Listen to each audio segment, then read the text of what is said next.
Natural star Nani producer గా, youth star Nitin హీరోగా ఒక క్రేజీ కాంబినేషన్ సెట్ అయింది.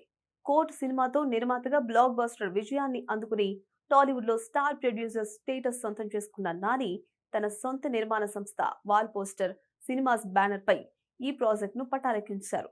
దండోరా చిత్రంతో గుర్తింపు తెచ్చుకున్న దర్శకుడు మురళీకాంత్ ఈ చిత్రానికి దర్శకత్వం వహించనున్నారు.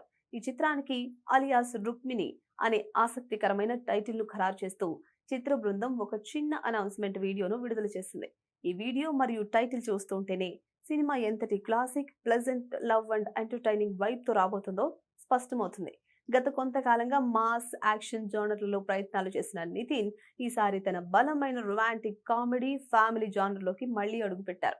నితిన్ కెరీర్ లోనే ప్రత్యేకంగా నిలిచేలా ఈ ప్రాజెక్ట్ రూపొందనుందని టాక్. నితిన్ కు గ్రాండ్ కంబ్యాక్ ఇచ్చే కంటెంట్ ఇందులో ఉందని ఇన్సైడ్ వర్గాల సమాచారం. నిర్మాతగా ఎప్పుడూ వైవిధ్యమైన కొత్త తరహా కథలను ఎంచుకునే నానికి ఈ సబ్జెక్ట్ ఎంతగానో నచ్చడంతో స్వయంగా నిర్మించడానికి ముందుకొచ్చారు. ప్రొడ్యూసర్ గా 100% సక్సెస్ రేట్ ఉన్న నాని జడ్జిమెంట్ పై ప్రేక్షకుల్లో విపరీతమైన నమ్మకం ఉంది. దీంతో నితిన్, నాని, మురళీకాంత్ కాంబినేషన్ లో రాబోతున్న అలియాస్ రుక్మిణిపై అప్పుడే సినీ ప్రియుల్లో భారీ అంచనాలు నెలకొన్నాయి.